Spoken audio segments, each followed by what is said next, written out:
تبي اصف؟ اني بالخامس.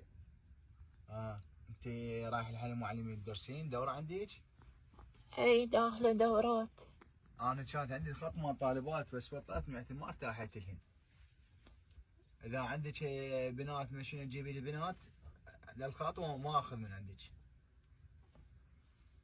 يعني هسه شنو؟ ابو خط؟ اي انا عندي اسوي خط بس انا كانت عندي بنات وبطلت من عندهن. اذا عندك بنات هاي جيبيهن وانا من عندك ما اخذ كرو.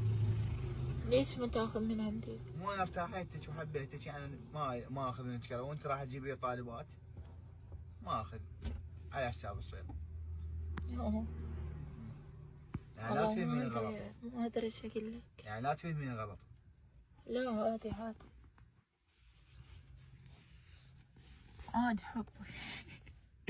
وش معناها ما تاخذ من عندي يومي ها؟